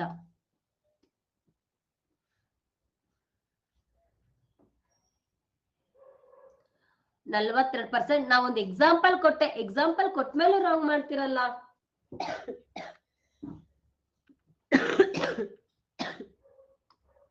Very good. Okay, so non metals ಯಾವಾಗ್ಲೂ ಕೂಡ ಸ್ಟ್ರಾಂಗ್ ಇರೋದಿಲ್ಲ. ಸ್ಟ್ರಾಂಗ್ ಇರೋದು ಯಾವುದು? ಮೆಟಾಲ್ಸ್ ಗಳು. ಹಾಗಾದ್ರೆ ನಾನ್ ಮೆಟಲ್ಸ್ ಏನಾಗಿರುತ್ತೆ? ಸಾಫ್ಟ್ ಆಗಿರುತ್ತೆ. ಎಕ್ಸಾಂಪಲ್ ಇದ್ದಿಲು, low melting point, low boiling point ಆಯ್ತಾ. ಹಾಗಾದ್ರೆ ಒಂದ್ಸಲ ಕ್ಯಾರೆಕ್ಟರ್ಸ್ ಅನ್ನ ಕನ್ಸಿಡರ್ ಮಾಡ್ಬೇಡಣ. ಯಾರಿಗ್ ಗೊತ್ತಿಲ್ಲ ಅವ್ರ ಒಂಚೂರು ಕ್ಯಾರೆಕ್ಟರ್ಸ್ ಅನ್ನ ಹಾಕೋತೀರಾ? ಓಕೆ, ಈಗ ಎಕ್ಸ್ಪ್ಲೇನ್ ಮಾಡ್ತೀನಿ. ಸೊ ಈಗ ಮೆಟಾಲ್ ಅಂತ ಹಾಕೊಳ್ಳಿ, ಕ್ಯಾಲ್ಕುಲೇಷನ್ ಇಷ್ಟು ಕ್ವಶನ್ಸ್ ಅನ್ನ ಮಾಡಿದ್ವಲ್ವಾ, ಸೊ ಅದಕ್ಕೆ ಒಂದು ಎಂಡ್ ಪಾಯಿಂಟ್. ಓಕೆ, ಸೊ ಈ ಕಡೆ ನಾನ್ ಮೆಟಾಲ್ ಅಂತ ಹಾಕೊಳ್ಳಿ, ಲೋಹ ಮತ್ತೆ ಅಲೋಹ ಅಂತ ಹಾಕೊಳ್ಳಿ. ಸೊ ಕ್ವಿಕ್ ಆಗಿ ಹೇಳಿ ಏನ್ ಕ್ಯಾರೆಕ್ಟರ್ಸ್ ಇದೆ ಅಂತ. ಲೋಹಗಳು ನಮ್ಮ ಪ್ರಕಾರ ಸ್ಟ್ರಾಂಗ್ ಇರತ್ತಾ, ಸಾಫ್ಟ್ ಇರತ್ತಾ? ಸಿಕ್ಕಾಪಟ್ಟೆ ಸ್ಟ್ರಾಂಗ್ ಇರತ್ತೆ ಅಲ್ವಾ. ಸೊ ಈಗ ಈ ಪೆನ್ನ ನಾನು ಬಾಯಲ್ಲಿ ಕಚ್ಬಹುದು, ಲೋಟನ ಬಾಯಲ್ಲಿ ಕಚ್ಚಕ್ಕಾಗತ್ತಾ? ಸಾಧ್ಯನೇ ಇಲ್ಲ ಅಲ್ವಾ. ಸೊ ಸ್ಟ್ರಾಂಗ್ ಇರತ್ತೆ ಅಥವಾ ಹಾರ್ಡ್ ಇರತ್ತೆ ಅಥವಾ ಗಟ್ಟಿ ಇರತ್ತೆ. ಸೊ ಹಾಗಾದ್ರೆ ನಾನ್ ಮೆಟಲ್ಸ್, ನಾನ್ ಮೆಟಲ್ ಅಂದ್ರೆ ಇದ್ದಿಲು, ಪೆನ್ನು, ಹಾಳೆ, ಪೆನ್ಸಿಲ್. ಹಾಗಾದ್ರೆ ಇವೇನಾಗಿರತ್ತೆ? ಮೃದು ಅಥವಾ ಸಾಫ್ಟ್ ಅಲ್ವಾ. ನೆಕ್ಸ್ಟ್, ಹಾಗಾದ್ರೆ ಇನ್ನೊಂದು ಕ್ಯಾರೆಕ್ಟರ್. ಓಕೆ, ಬೆಸ್ಟ್ ಎಕ್ಸಾಂಪಲ್ ಹೇಳ್ತೀರಾ? ಕಬ್ಬಿಣ. ಬೆಸ್ಟ್ ಎಕ್ಸಾಂಪಲ್ ಯಾವುದು? ಕಬ್ಬಿಣ ಮತ್ತೆ ಚಿನ್ನ, ಇವೆಲ್ಲ ಏನು ಎಕ್ಸಾಂಪಲ್ಸ್ ಗಳು. ಹಾಗಾದ್ರೆ ನಾನ್ ಮೆಟಲ್ಸ್ಗೆ ಕಾಗದ ಮತ್ತೆ ಹಾಳೆ ಮತ್ತೆ ಇದ್ದಿಲು, ಇವೆಲ್ಲ ಏನಪ್ಪಾ ಅಂದ್ರೆ non metals. Okay, so next example. ಈಗ ವಿದ್ಯುತ್ ವಾಹಕನ, ವಿದ್ಯುತ್ ಅವಾಹಕನ. ಈಗ ನಾನು ತಾಮ್ರದ ತಂತಿ ಮೂಲಕ ವಿದ್ಯುತ್ ಅನ್ನ ಹಾಯಿಸ್ಬೋದು ಅಲ್ವಾ. ಸೊ ಅದೇನಾದ್ರೂ ಪೆನ್ಸಿಲ್ ಮೂಲಕ ವಿದ್ಯುತ್ ಅನ್ನ ಹಾಯಿಸೋಕ್ಕಾಗತ್ತಾ? ಇಲ್ಲ ಅಲ್ವಾ. ಹಾಗಾದ್ರೆ ಮೋಸ್ಟ್ ಆಫ್ ಆಲ್ ಇವು ವಿದ್ಯುತ್ ವಾಹಕಗಳಾಗಿರತ್ತೆ. ಏನಾಗಿರತ್ತೆ? ವಿದ್ಯುತ್ ವಾಹಕ, ಗುಡ್ ಕಂಡಕ್ಟರ್ ಆಫ್ ಎಲೆಕ್ಟ್ರಿಸಿಟಿ ಆಯ್ತಾ. ಸೊ ಇಲ್ಲೇನಾಗುತ್ತೆ? ಬ್ಯಾಡ್ ಕಂಡಕ್ಟರ್ ಆಫ್ ಎಲೆಕ್ಟ್ರಿಸಿಟಿ ಅಥವಾ ಸೊ ಅವಾಹಕಗಳು, ವಿದ್ಯುತ್ ಅವಾಹಕಗಳು ಆಯ್ತಾ. ನೆಕ್ಸ್ಟ್ ಈ ಕಡೆಗೆ ಇಲ್ಲಿ ಹೀಟ್ ಆಯ್ತಾ. ಈ ಪೆನ್ಸಿಲ್ ಅನ್ನ ಸುಟ್ರೆ ಬೇಗ ಸುಟ್ಟೋಗ್ಬಿಡತ್ತೆ, ಆದ್ರೆ ನಾನು ಚಿನ್ನನ ಸುಟ್ರೆ ಬೇಗ ಸುಡತ್ತಾ? ಇದು ಫಾರ್ ಎಕ್ಸಾಂಪಲ್ ತಾಮ್ರನ ಸುಟ್ರೆ ಬೇಗ ಸುಡತ್ತಾ? ಇಲ್ಲ ಅಲ್ವಾ. ಹಾಗಾದ್ರೆ ಉಷ್ಣ ವಾಹಕಗಳು ಇವು ಮೋಸ್ಟ್ ಆಫ್ ಆಲ್ ಏನಾಗಿರತ್ತೆ? ಉಷ್ಣ ವಾಹಕ. ಸೊ ಬಟ್ ಇವೇನಾಗಿರತ್ತೆ? ಉಷ್ಣ ಅವಾಹಕ. Good conductor of heat, good bad conductor of heat ಅಲ್ವಾ. ಉಷ್ಣ ಅವಾಹಕ ಆಯ್ತಾ. ಸೊ ಇಲ್ಲಿ ಸ್ವಲ್ಪ ಸ್ಪೆಷಲ್ ಕ್ಯಾರೆಕ್ಟರ್ ಅನ್ನ ಹೇಳ್ಬೇಕು. ಓಕೆ, ಸೊ ಹಾಗಾದ್ರೆ ಲೋಹಗಳು ಮೇಲ್ಗಡೆಯಿಂದ ಬಿಟ್ಟೆ ನಾನು ಟನ್ ಅಂತ ಸೌಂಡ್ ಬರುತ್ತೆ ಅಲ್ವಾ. ಪೆನ್ಸಿಲ್ ಅನ್ನ ಮೇಲ್ಗಡೆ ಬಿಟ್ರೆ ಟನ್ ಅಂತ ಸೌಂಡ್ ಬರತ್ತಾ? ಇಲ್ಲ ಅಲ್ವಾ. ಹಾಗಾದ್ರೆ ಸೊನರಸ್ ಸೌಂಡ್ ಅಥವಾ ಶಬ್ದವನ್ನು ಉಂಟು ಮಾಡತ್ತೆ. ತಗಡು ಎಳೆದ್ರೆ ದೊಡ್ಡ ಶಬ್ದ ಬರುತ್ತೆ ಅಲ್ವಾ, ಶಬ್ದವನ್ನ ಉಂಟು ಮಾಡತ್ತೆ. ಅದನ್ನ ನಾವೇಂತ ಕರಿತೀವಿ? ಸೊನರಸ್ ಕ್ಯಾರೆಕ್ಟರ್ ಅಂತ ಕರಿತೀವಿ ಅಲ್ವಾ. ಸೊ ಇಲ್ಲಿ ಶಬ್ದ ಉಂಟು ಮಾಡತ್ತಾ? ಶಬ್ದ ಉಂಟು ಮಾಡೋದಿಲ್ಲ ಅಲ್ವಾ. ನೆಕ್ಸ್ಟ್, ಹಾಗಾದ್ರೆ ಇನ್ನೊಂದು. ಸೊ ಮೆಟಾಲ್ ಗಳಿಗೆ ಹೊಳಪಿದೆ, ಪಳ ಅಂತ ಹೊಳಿತಾ ಇರ್ಬೇಕು ಚಿನ್ನ ಅಲ್ವಾ. ಸೊ ಮೆಟಾಲ್ಸ್ ಗಳಿಗೆ ಏನಿದೆ? ಹೊಳಪಿದೆ. ಅದನ್ನ ಲುಸ್ಟ್ರಸ್ ಕ್ಯಾರೆಕ್ಟರ್ ಅಂತ ಹೇಳಿ ಕರಿತೀವಿ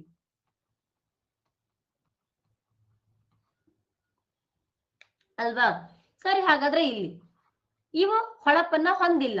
ಹಾಗಾದ್ರೆ ಇವೇನು? Non lustrous character. Best example Mahesh. Malleability ಮತ್ತೆ ಡಕ್ಟಿಲಿಟಿ ಕ್ಯಾರೆಕ್ಟರ್. ಇನ್ನೊಂದು, ಇವುಗಳಿಗೆ ಕುಟ್ಯತೆ ಮತ್ತು ತನ್ಯತೆ ಗುಣಗಳಿರುತ್ತೆ. ಮ್ಯಾಲಿಯಬಿಲಿಟಿ ಮತ್ತೆ ಡಕ್ಟಿಲಿಟಿ, ಕುಟ್ಯತೆ ಮತ್ತೆ ತನ್ಯತೆ ಗುಣಗಳನ್ನ ಹೊಂದಿದೆ. ಬಟ್ ಇವುಗಳನ್ನ ಕುಟ್ಟೋದು ಮತ್ತೆ ಹಾಳತರ ಮಾಡೋದಕ್ಕೆ ಹೋದ್ರೆ ಪುಡಿ ಆಗ್ಬಿಡತ್ತೆ. ಎಕ್ಸಾಂಪಲ್ ಇದ್ದಿಲು ಕಾಗದ ಅಲ್ವಾ. ಸೊ ಏನನ್ನ ಹೊಂದಿಲ್ಲ, ಕುಟ್ಯತೆ ಮತ್ತೆ ತನ್ಯತೆ ಗುಣನ ಹೊಂದಿಲ್ಲ. ಇವು ಕಾಮನ್ ಕ್ಯಾರೆಕ್ಟರ್ಸ್. ಇವುಗಳೇನು ಕಾಮನ್ ಕ್ಯಾರೆಕ್ಟರ್ಸ್, ಸಿಕ್ಕಾಪಟ್ಟೆ ಕಾಮನ್ ಕ್ಯಾರೆಕ್ಟರ್ಸ್ ಅಲ್ವಾ. ಇಷ್ಟು ಕ್ಲಿಯರ್ ಆಯ್ತಾ? ಓಕೆ. ಸೊ ಕಾಮನ್ ಆಗಿ ಮೆಟಲ್ ಮತ್ತೆ ನಾನ್ ಮೆಟಲ್ಗೆ ಎಕ್ಸಾಂಪಲ್ಸ್ ಅಂತ. ಓಕೆನಾ? ಸರಿ, ಹಾಗಾದ್ರೆ ಒಂದ್ ಸ್ವಲ್ಪ ಸ್ಪೆಷಲ್ ಕ್ಯಾರೆಕ್ಟರ್ಸ್ ಇದೆ. ಸ್ಪೆಷಲ್ ಕ್ಯಾರೆಕ್ಟರ್ಸ್ ಅನ್ನ ಹೇಳಲ್ಲ, ಇಂಪಾರ್ಟೆಂಟ್ ಕ್ಯಾರೆಕ್ಟರ್ಸ್ ಅನ್ನ ಹೇಳ್ತೀರಾ? ಸರಿ. ಸೊ ಈಗ ನಿಮ್ಗೆಲ್ಲ ಗೊತ್ತಿರೋ ಹಾಗೇನೆ ಲೋಹಗಳು ವಾಹಕ ಅಂತ ಹೇಳಿದೀನಿ, ಆಯ್ತಾ. ಅಲೋಹಗಳು ಅವಾಹಕ ಅಂತ ಹೇಳಿದೀನಿ. ಆದ್ರೆ ಯಾವ್ದನ್ನ ಹೊರತುಪಡಿಸಿ? ಗ್ರಾಫೈಟ್ ಅಲ್ವಾ. ಸೊ ಗ್ರಾಫೈಟ್ ಅನ್ನೋದು ಒಂದು ಅಲೋಹ, ಆದ್ರೂ ಕೂಡ ಅದ್ರಲ್ಲಿ ಏನಿದೆ? ವಿದ್ಯುತ್ ವಾಹಕತೆ ಇದೆ. ಅದ್ರಲ್ಲೂ ಕೂಡ ಏನಿದೆ? ವಿದ್ಯುತ್ ವಾಹಕತೆ ಇದೆ ಅಲ್ವಾ ಅಲ್ವಾ. ನೆಕ್ಸ್ಟ್, ಹಾಗಾದ್ರೆ ಇನ್ನೊಂದು, ಸೊ ನಮ್ಗೆಲ್ಲ ಗೊತ್ತಿರೋ ಹಾಗೇನೆ ಲೋಹಗಳು ಸಿಕ್ಕಾಪಟ್ಟೆ ಹಾಲ್. ಲೋಹ ತುಂಬಾನೇ ಹಾಲ್. ಆದ್ರೆ ಯಾವ್ದನ್ನ ಬಿಟ್ಟು? ಸೋಡಿಯಂ ಅನ್ನ, ಪೊಟ್ಯಾಷಿಯಂನ ಮತ್ತೆ ಚಿನ್ನವನ್ನ ಬಿಟ್ಟು ಉಳಿದೆಲ್ಲವೂ ಕೂಡ ಹಾಲ್ ಅಲ್ವಾ. ಸೊ ಹಾಗಾದ್ರೆ ಇಲ್ಲಿ, ಸೊ ನಮ್ಮ ಪ್ರಕಾರ ಅಲೋಹಗಳು ಸಾಫ್ಟ್. ಆದ್ರೆ ಯಾವುದನ್ನ ಬಿಟ್ಟು? ವಜ್ರ ಮತ್ತೆ ಕಾರ್ಬೋರೆಂಡಮ್ ಅನ್ನ ಬಿಟ್ಟು. ಹೊರತುಪಡಿಸಿ ಅಂತ ತುಂಬಾ ಕ್ವಶನ್ಸ್ ಕೇಳ್ತಾರೆ ಅಲ್ವಾ. ವಜ್ರ ಅಥವಾ ಕಾರ್ಬೋರೆಂಡಮ್ ಅನ್ನ ಹೊರತುಪಡಿಸಿ ಅಲ್ವಾ. ರೈಟಾ? ಸರಿ, ಹಾಗಾದ್ರೆ ಬೇರೆ ಏನ್ ಕ್ಯಾರೆಕ್ಟರ್ ಹೇಳ್ಬೋದು? ಲುಸ್ಟ್ರಸ್ ಅಲ್ವಾ. ಚಿನ್ನಗಳು ಯಾವಾಗ್ಲೂ ಕೂಡ ಹೊಳಪನ್ನ ಹೊಂದಿರತ್ತೆ. ಆದ್ರೆ ಅಲೋಹಗಳಲ್ಲೂ ಕೂಡ ಹೊಳಪನ್ನ ಹೊಂದಿರ್ತಕ್ಕಂಥ ಚಿನ್ನಗಳು ಇದೆ. ಸಾರಿ, ಅಲೋಹಗಳಲ್ಲೂ ಕೂಡ ಹೊಳಪನ್ನ ಹೊಂದಿರ್ತಕ್ಕಂಥ ವಸ್ತುಗಳಿದೆ. ಯಾವುದು? Very good, iodine. ಅಯೋಡಿನ್ ಹೊಳೆಯುತ್ತೆ ಅಲ್ವಾ. ಸೊ ಹಾಗಾದ್ರೆ ಅಯೋಡಿನ್ ಅನ್ನೋದು ಹೊಳೆಯುತ್ತೆ. ಪ್ಲಸ್ ಗ್ರಾಫೈಟ್, ಇದು ಕೂಡ ಹೊಳೆಯುತ್ತೆ ಅಲ್ವಾ.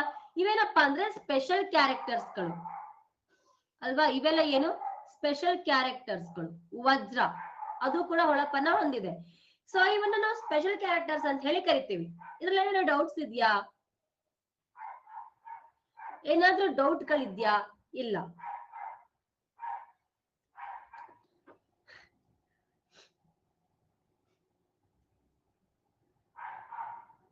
ಅಯೋಡಿನ್ ಒಂದು ಅಲೋಹ, ಆದ್ರೂ ಕೂಡ ಲೋಹದ ರೀತಿ ವರ್ತನೆ ಮಾಡತ್ತೆ, ಆಯ್ತಾ. ನೆಕ್ಸ್ಟ್, ಲೋಹಗಳು ಇದ್ರಿಂದ ನಿಮ್ಮ ಕೆಮಿಕಲ್ ರಿಯಾಕ್ಷನ್, ಲೋಹಗಳ ರಾಸಾಯನಿಕ ವರ್ತನೆ ಅಂತ ಹೆಡ್ಡಿಂಗ್ ಹಾಕೊಳ್ಳಿ. ಲೋಹಗಳ ರಾಸಾಯನಿಕ ವರ್ತನೆ ಅಲ್ವಾ. ಕೋಲ್ ಕೊಡ್ಲಾ? ಸರಿ, ಲೋಹಗಳು ಗಾಳಿಯೊಂದಿಗೆ ವರ್ತಿಸಿ. ಯಾವ್ದಾದ್ರು ಒಂದ್ ಲೋಹನ ಇಮ್ಯಾಜಿನೇಷನ್ ಮಾಡ್ಕೊಳ್ಳಿ. ಸೊ ಪ್ಲಸ್ ಗಾಳಿ ಅಂತಂದ್ರೆ ಯಾವ ವಸ್ತು? ಆಮ್ಲಜನಕ ಅಲ್ವಾ. ಅದನ್ನ ಇಮ್ಯಾಜಿನೇಷನ್ ಮಾಡ್ಕೊಳ್ಳಿ. ಸೊ ಏನನ್ನ ಉಂಟು ಮಾಡತ್ತೆ ಅಂತ ನೋಡ್ಕೊಳ್ಳಿ.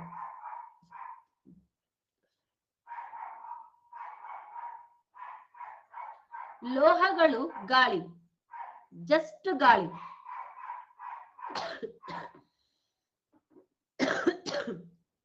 ಪೋಲ್ ಕೊಡ್ಲಾ? ತಗೊಳ್ಳಿ, ಇಂಗ್ಲಿಷ್ ಅಲ್ಲಿ ಹೇಳ್ಬೇಕಾ? Okay, aqueous solution. Okay, aqueous dioxide. Okay, so aqueous oxide ಅಥವಾ ಯಾವುದು ಅಲ್ಲ. ಪೋಲ್ ಕೊಡೋದ? ತಗೊಳ್ಳಿ.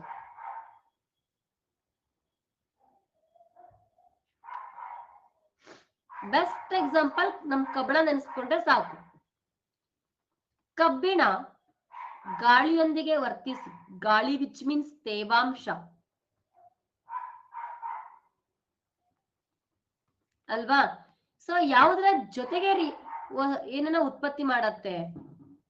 ಏನನ್ನ ಉತ್ಪತ್ತಿ ಮಾಡತ್ತೆ?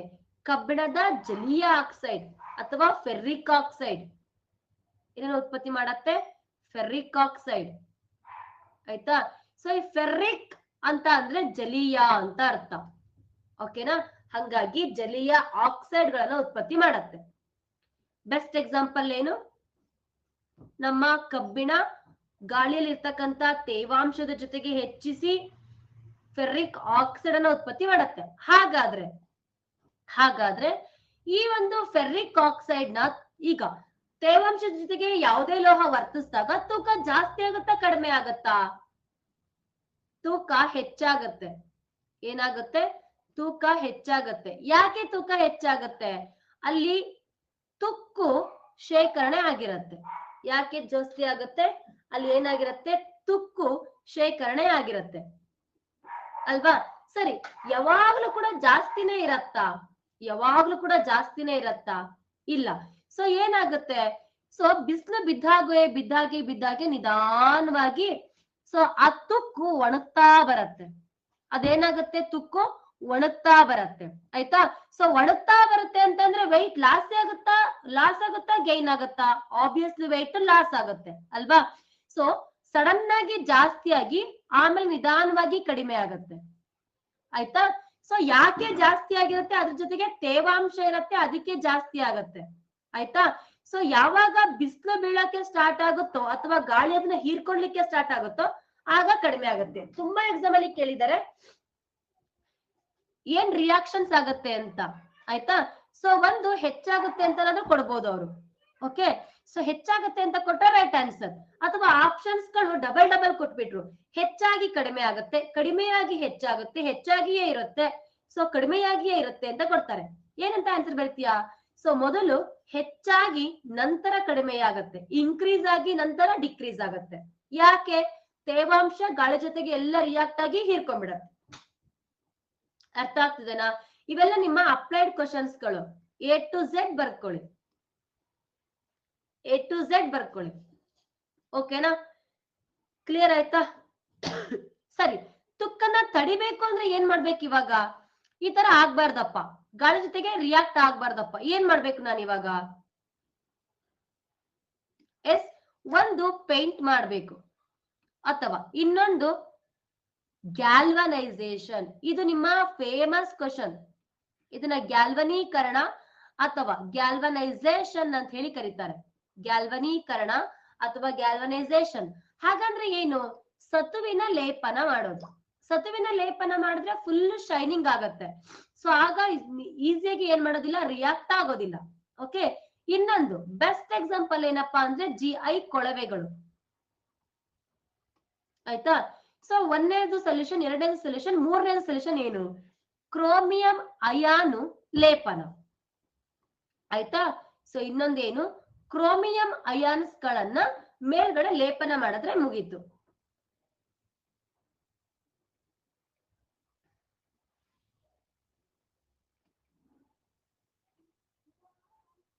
ಆಯ್ತಾ? ಇಷ್ಟು ಕ್ಲಿಯರ್ ಆಯ್ತಾ? ಏನಾದ್ರೂ ಡೌಟ್ಸ್ ಇದೆಯಾ?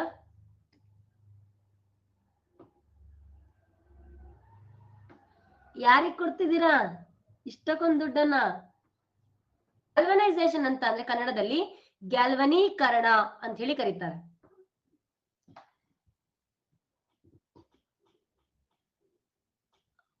ಆಯ್ತಾ?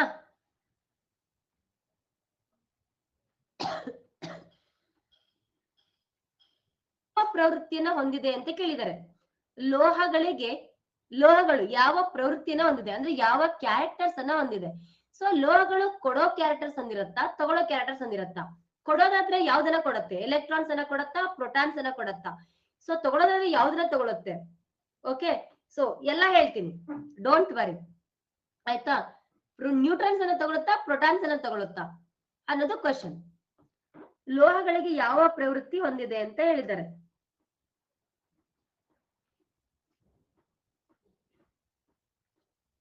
ಕೊಡ್ಲಾ?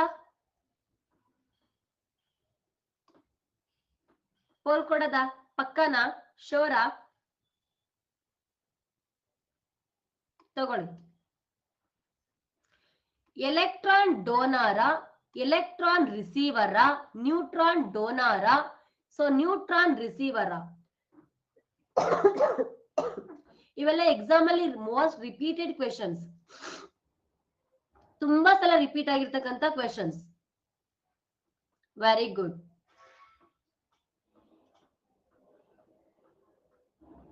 ಓಕೆ, ಸೊ ಆನ್ಸರ್ ಏನಪ್ಪಾ ಅಂದ್ರೆ ಆಲ್ಮೋಸ್ಟ್ ಆಲ್ ಪ್ರತಿ ಒಂದು ಲೋಹಗಳು ಕೂಡ ಯಾವಾಗ್ಲೂ ಕೂಡ ಏನನ್ನ ಮಾಡತ್ತೆ, ಎಲೆಕ್ಟ್ರಾನ್ಸ್ ಅನ್ನ ಡೊನೇಟ್ ಮಾಡತ್ತೆ. ಎಕ್ಸಾಂಪಲ್ ಕೊಡ್ತೀರಾ ಒಂದು, ಹೆಂಗ್ ಡೊನೇಟ್ ಮಾಡತ್ತೆ? ಒಂದು ಎಕ್ಸಾಂಪಲ್. Very good. Na+Cl ಅಲ್ವಾ, ಸೋಡಿಯಂ ಪ್ಲಸ್ Cl-. ಯಾವಾಗ್ಲೂ ಕೂಡ ಒಂದು ಡಯಾಗ್ರಾಮ್ ಹಾಕಿ ತೋರಿಸಿದ್ದೆ ನಾನು ನಿಮ್ಗೆ ಅಲ್ವಾ. ಸೊ ಡಯಾಗ್ರಾಮ್ ನೆನಪಿದೆ ಅಲ್ಲ. ಸೊ ಇದು ಸೋಡಿಯಂ ಆಯ್ತಾ. ಸೋಡಿಯಂನ ಪರಮಾಣು ಸಂಖ್ಯೆ ಎಷ್ಟು? ಇದು ಕ್ಲೋರಿನ್. ಸೊ ಕ್ಲೋರಿನ್ ನ ಪರಮಾಣು ಸಂಖ್ಯೆ ಎಷ್ಟು? ಸೋಡಿಯಂ 11, ಕ್ಲೋರಿನ್ 17 ಅಲ್ವಾ.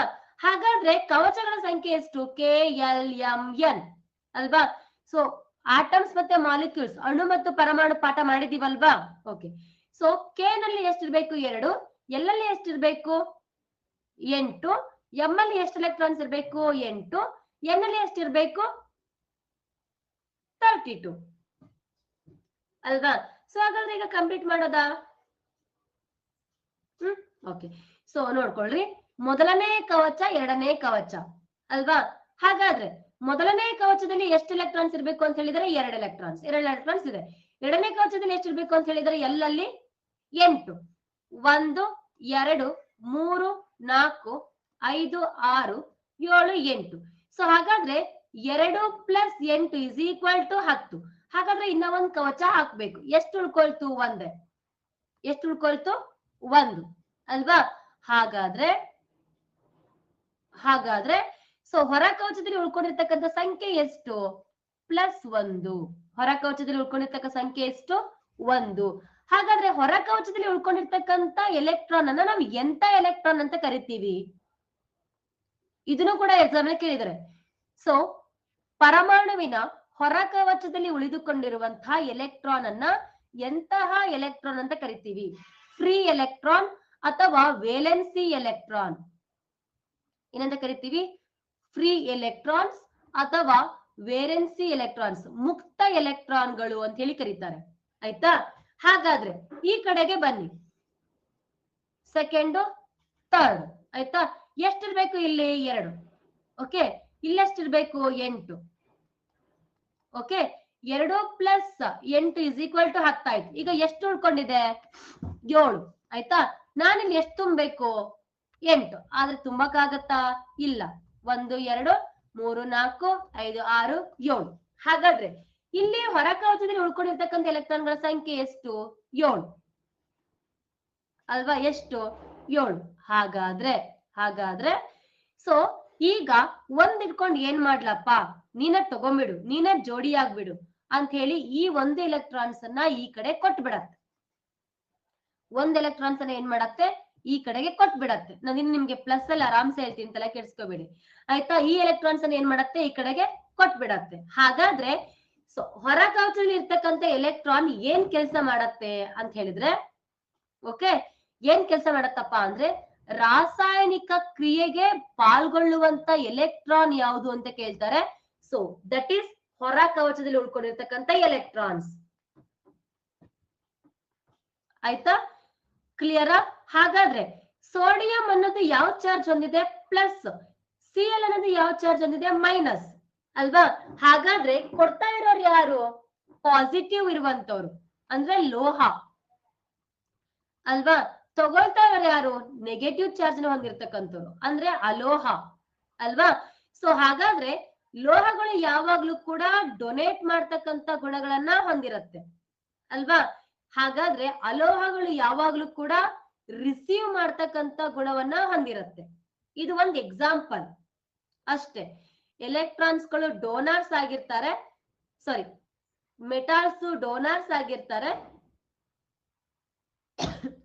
ಅಥವಾ ನಾನ್ ಮೆಟಾಲ್ಸ್ ರಿಸೀವರ್ ಆಗಿರ್ತಾರೆ. ಇಷ್ಟು ಕ್ಲಿಯರ್ ಆಯ್ತಾ? ಇದು ತುಂಬಾ ಇಂಪಾರ್ಟೆಂಟ್, ಸಖತ್ ಎಕ್ಸಾಮ್ ಅಲ್ಲಿ ರಿಪೀಟ್ ಆಗಿರೋಂತ ಕ್ವಶನ್ಸ್. ತುಂಬಾ ಅಂದ್ರೆ ತುಂಬಾ ಎಕ್ಸಾಮ್ ಅಲ್ಲಿ ರಿಪೀಟ್ ಆಗಿರೋಂತ ಕ್ವಶನ್ಸ್. ಇಷ್ಟು ಕ್ಲಿಯರ್ ಆಗಿದೆ ಅಂತ ಅನ್ಕೋತೀನಿ. ಏನಾದ್ರು ಡೌಟ್ಸ್ ಇದೆನಾ? ಇಲ್ಲ ಇದ್ದರೆ ಏನ್ ಮಾಡ್ಬೇಕು? ಕ್ಲಾಸ್ ಅನ್ನ ರಿವ್ಯೂ ಮಾಡ್ಬೇಕು. ನೆಕ್ಸ್ಟ್ ಆಯ್ತಾ, ನೆಕ್ಸ್ಟ್ ಕ್ವಶನ್ ಹೋಗೋಣ. Right, okay. ಲೋಹಗಳು ನೀರಿನೊಂದಿಗೆ ವರ್ತಿಸಿ, ಈಗ ಲೋಹ ಗಾಳಿ ಜೊತೆ ಆಯ್ತು ಆಯ್ತಾ. ಸೊ ಈಗ ಏನ್ ಮಾಡ್ಬೇಕಂತೆ, ಲೋಹ ನೀರಿನ ಜೊತೆಗೆ ವರ್ತಿಸಿ ಏನನ್ನ ಬಿಡುಗಡೆ ಮಾಡುತ್ತೆ ಅಂತ ಹೇಳ್ಬೇಕಂತೆ ಆಯ್ತಾ. ಡ್ಯಾಶ್ ಮತ್ತು ಡ್ಯಾಶ್ ಅನ್ನು ಬಿಡುಗಡೆ ಮಾಡುತ್ತೆ ಅಂತ ಕೇಳಿದ್ದಾರೆ. ಯೋಚನೆ ಮಾಡ್ತೀರಾ? ಲೋಹಗಳು ನೀರಿನೊಂದಿಗೆ ವರ್ತಿಸಿ ಏನನ್ನ ಉತ್ಪತ್ತಿ ಮಾಡತ್ತೆ?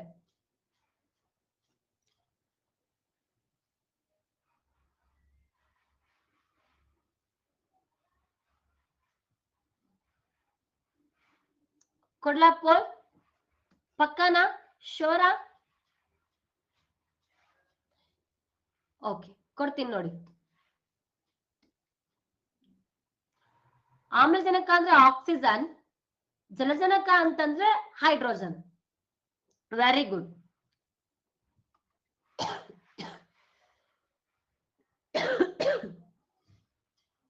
ವೆರಿ ಗುಡ್, ಓಕೆನಾ. ಇದು ಜನರಲ್ ಈಕ್ವೇಶನ್. ಇದೇನು? ಜನರಲ್ ಈಕ್ವೇಶನ್ ಆಯ್ತಾ. ಸೊ ಏನು ಇದನ್ನ ಒಂದು ಹೈಡ್ರಾಕ್ಸೈಡ್, OH ಅಂತ ಅಂದ್ರೆ ಏನು? ಒಂದು ಹೈಡ್ರಾಕ್ಸೈಡ್ ಅಲ್ವಾ. ಇನ್ನೊಂದು ಹೈಡ್ರೋಜನ್ ಅನ್ನ ಲಿಬ್ರೇಟ್ ಮಾಡತ್ತಂತೆ. ಒಂದು ಎಕ್ಸಾಂಪಲ್ ನೋಡೋಣ ಹಾಗಾದ್ರೆ. ಒಂದು ಎಕ್ಸಾಂಪಲ್ ನೋಡೋಣ ಸಿಂಪಲ್ ಆಗಿ. ಸರಿ, ಲೋಹ ಅಂದ್ರೆ ಏನ್ ತಗೊಳ್ಳೋಣ? ಸೋಡಿಯಂ ತಗೊಳ್ಳೋಣ. ಪ್ಲಸ್ ನೀರು ಆಯ್ತಾ, ಈಸ್ ಈಕ್ವಲ್ ಟು NaOH ಅಂದ್ರೆ ಸೋಡಿಯಂ ಹೈಡ್ರಾಕ್ಸೈಡ್ ಪ್ಲಸ್ ಹೈಡ್ರೋಜನ್ ಅಷ್ಟೇ. ಓಕೆ, ಇಲ್ಲಿ 2 ಹಾಕಿದ್ರೆ 2NaOH ಪ್ಲಸ್ 2 ಹೈಡ್ರೋಜನ್. ಇದು ಬ್ಯಾಲೆನ್ಸಿಂಗ್ ಈಕ್ವೇಶನ್. ಇದು ಜನರಲ್ ಈಕ್ವೇಶನ್. ಯಾವುದೇ ಲೋಹ ಹಾಕಿದ್ರೆ ಹೀಗೆ ಬರ್ಬೇಕು. ಒಂದು ಹೈಡ್ರಾಕ್ಸೈಡ್ ಬರ್ಬೇಕು, ಇಲ್ಲೊಂದು ಹೈಡ್ರೋಜನ್ ಬರ್ಬೇಕು, ಒಂದು ಹೈಡ್ರಾಕ್ಸ್ ಬರ್ಬೇಕು, ಇಲ್ಲ ಇನ್ನೊಂದು ಹೈಡ್ರೋಜನ್ ಬರ್ಬೇಕು ಆಯ್ತಾ. ಕ್ಯಾಲ್ಸಿಯಂ ಹಾಕಿದ್ರೆ ಕ್ಯಾಲ್ಸಿಯಂ ಹೈಡ್ರಾಕ್ಸೈಡ್ ಬರ್ಬೇಕು. ಇಷ್ಟೇ ಸಿಂಪಲ್. ಇಷ್ಟಕ್ಕೆ ಒದ್ದಾಡ್ತೀರಾ ನೀವು ಎಕ್ಸಾಮ್ ಅಲ್ಲಿ ಕೇಳಿದ್ರೆ. ಜನರಲ್ ಈಕ್ವೇಶನ್ ಗೊತ್ತಾಯ್ತು ಅಂತ ಅಂದ್ರೆ ಬೇಕಾದಂತ ಕ್ವಶನ್ಸ್ ಅನ್ನ ಡಿಲೀಟ್ ಮಾಡ್ಬೋದು ಆಯ್ತಾ. ಹೆಚ್ಚಿನ ಜೊತೆಗೆ ನೆಕ್ಸ್ಟ್ ಹೇಳ್ತೀನಿ ಚಂದ್ರು. ಇದು ಹಾಗಾದ್ರೆ ಎಷ್ಟನೇ ಜನರಲ್ ಈಕ್ವೇಶನ್? ಎರಡನೇ ಜನರಲ್ ಈಕ್ವೇಶನ್ ಆಯ್ತಾ. ಮೊದಲನೇ ಜನರಲ್ ಈಕ್ವೇಶನ್ ಯಾವುದು? ಇದು ಲೋಹ, ಸಾರಿ ಇದಲ್ಲ, ಇದು ಓಕೆ. ಲೋಹಗಳು ಗಾಳಿ ಜೊತೆಗೆ ವರ್ತಿಸಿ ಜಲೀಯ ಆಕ್ಸೈಡ್ ಅನ್ನು ಉಂಟು ಮಾಡುತ್ತೆ. ಇದು ಮೊದಲನೇ ಈಕ್ವೇಶನ್. ಅದ್ರ ಜೊತೆ ಯಾವ ಲೋಹ ಬಂದ್ರೂ ಅದೇ ಈಕ್ವೇಶನ್ ಕಂಟಿನ್ಯೂ ಆಗುತ್ತೆ. ಹಾಗೇನೆ ಇಲ್ಲೂ ಅಷ್ಟೇ ಆಯ್ತಾ. ಸೊ ಲೋಹಗಳು ನೀರಿನ ಜೊತೆಗೆ ವರ್ತಿಸಿ ಏನನ್ನು ಉತ್ಪತ್ತಿ ಮಾಡುತ್ತೆ? ಹೈಡ್ರಾಕ್ಸೈಡ್ ಅನ್ನು ಉತ್ಪತ್ತಿ ಮಾಡುತ್ತೆ. ತುಂಬಾ ಸಿಂಪಲ್ ಆಯ್ತಾ. ಏನಾರ ಡೌಟ್, ಕಷ್ಟ ಅನಿಸ್ತಿದ್ದಾನೆ? ಇದು ಜನರಲ್ ಈಕ್ವೇಶನ್ ಗೊತ್ತಾದ್ರೆ ಸಾಕು. ಜನರಲ್ ಈಕ್ವೇಶನ್ ಗೊತ್ತಾದ್ರೆ ಸಾಕು, ಸೇಮ್ ಹಂಗೆ ಬರ್ಕೋತ್ ಹೋಗೋದು. ಲೋಹನ, ಸರಿ, ಲೋಹ ಜಾಗಕ್ಕೆ ಲೋಹ ಹಾಕೋದು. ನೀರ, ಸೊ ನೀರಿನ ಸೂತ್ರ ಹಾಕೋದು. ಸೊ ಲೋಹನ ಲೋಹ ಹಾಕೋದು, ಮತ್ತೆ ಹೈಡ್ರಾಕ್ಸೈಡ್ ಓಕೆ OH ಬರೆಯೋದು, ಹೈಡ್ರೋಜನ್ ಲಿಬರೇಟ್ ಆಗೋದು ಅಷ್ಟೇ ಆಯ್ತಾ. ಪಕ್ಕನಾ? ಶೋರ? ಸರಿ, ಹಾಗಾದ್ರೆ ಏನನ್ನು ಉತ್ಪತ್ತಿ ಮಾಡತ್ತಂತೆ?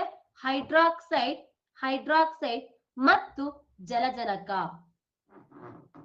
ಚಂದ್ರು ಓಕೆನಾ. ಸೊ ಒಂದು ಹೈಡ್ರಾಕ್ಸೈಡ್ ಅನ್ನು ಉತ್ಪತ್ತಿ ಮಾಡುತ್ತೆ, ಇನ್ನೊಂದು ಜಲಜನಕವನ್ನು ಉತ್ಪತ್ತಿ ಮಾಡುತ್ತೆ ಆಯ್ತಾ. ನೆಕ್ಸ್ಟ್, ಲೋಹಗಳ ಮೇಲೆ ಹೈಡ್ರೋಕ್ಲೋರಿಕ್ ಆಮ್ಲ. ಈಗ ನಾವು ಜನರಲ್ ಈಕ್ವೇಶನ್ ಹೆಂಗ್ ಹಾಕೊಬೇಕು? ಸೊ ಲೋಹ ಅಂತ ಹಾಕೋಬೇಕು, ಪ್ಲಸ್ ಹೈಡ್ರೋಕ್ಲೋರಿಕ್ ಆಮ್ಲ ಅಂದ್ರೆ ಸೂತ್ರ ಏನು? HCl ಇಸ್ ಈಕ್ವಲ್ ಟು ಅಂತ ಹಾಕೊಂಡು ಡ್ಯಾಶ್ ಅನ್ನು ಬಿಡುಗಡೆ ಮಾಡುತ್ತೆ ಆಯ್ತಾ. ಇದಕ್ಕೊಂದು ನೀವೇ ಎಕ್ಸಾಂಪಲ್ ಹಾಕೊಂಡ್ಬಿಡ್ಬೇಕು. ಏನನ್ನ ಹಾಕೋಬೇಕು? ನೀವೇ ಒಂದು ಮೈಂಡ್ ಅಲ್ಲಿ ಕ್ಯಾಲ್ಕುಲೇಷನ್ ಹಾಕೋಬಿಡ್ಬೇಕು. ಒಂದ್ ಲೋಹ ಪ್ಲಸ್ HCl, ಜಿಂಕ್ ತಗೋತೀರಾ, ಯಾವ್ದು ತಗೋತೀರಾ ತಗೊಳ್ರಿ ಆಯ್ತಾ. ನೋಡೋಣ ಎಷ್ಟು ಮಟ್ಟಿಗೆ ಆನ್ಸರ್ ಮಾಡ್ತೀರಾ ಅಂತ ಹೇಳ್ಬಿಟ್ಟು. ಪೋಲ್ ಕೊಡದ? ಪಕ್ಕಾನ? ಶೋರ? ಶೋರ್ ತಗೊಳ್ಳಿ.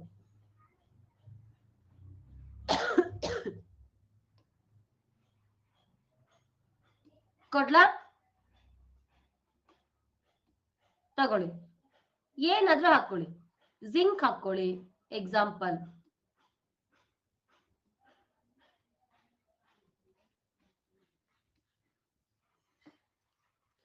Very good, very good, not bad. ಆಯ್ತಾ?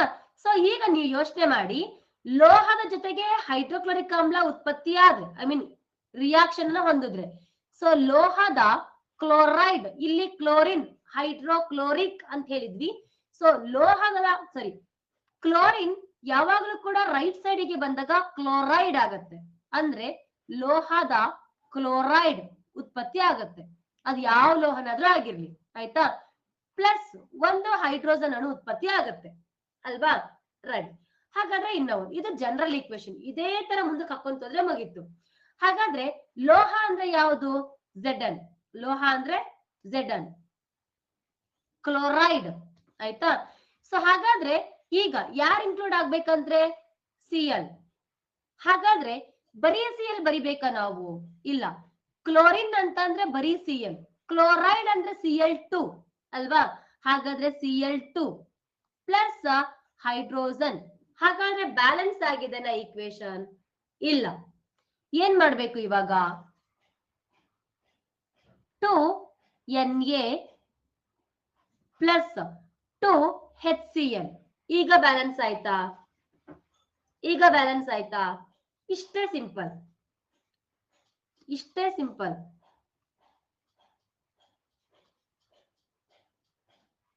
ಓಕೆನಾ? ಬೇರೆ ಏನಾರು ಹಾಕೊಂತೀರಾ ಇವಾಗ? ಬೇರೆ ಏನಾರು ಹಾಕೋತೀರಾ? ಕ್ಯಾಲ್ಸಿಯಂ ಹಾಕೊಳ್ಳೋಣ, ಕ್ಯಾಲ್ಸಿಯಂ ಹಾಕೊಳ್ಳೋಣ. ಸರಿ. ಸೊ ಕ್ಯಾಲ್ಸಿಯಂ ಪ್ಲಸ್ ಹೈಡ್ರೋಕ್ಲೋರಿಕ್ ಆಮ್ಲ. ಓಕೆ, ಕ್ಯಾಲ್ಸಿಯಂ ಪ್ಲಸ್ ಹೈಡ್ರೋಕ್ಲೋರಿಕ್ ಆಮ್ಲ ಏನ್ ಬರ್ಬೋದು? Calcium chloride plus H2. Okay okay, ಇಲ್ಲಿ ನೋಡಿ, ಇಲ್ಲೊಂಚೂರು ಕನ್ಫ್ಯೂಷನ್ಸ್ ನೋಡ್ಕೊಳ್ಳಿ. ಈ 2 ಹತ್ರ ಬೇಡ, ಜಿಂಕ್ ಹತ್ರ ಬೇಡವೇ ಬೇಡ. ಈಗ ಬ್ಯಾಲೆನ್ಸ್ ಆಗುತ್ತೆ. ಸೊ ಇಲ್ಲಿ ಹಾಗೆ ಹಾಕೊಳ್ಳಿ, ಸೇಮ್. ಓಕೆನಾ? ರೈಟ್. ಸೊ ಇಲ್ಲೇನ್ ಬರ್ಬೋದು? Calcium plus 2HCl is equal to calcium HCl.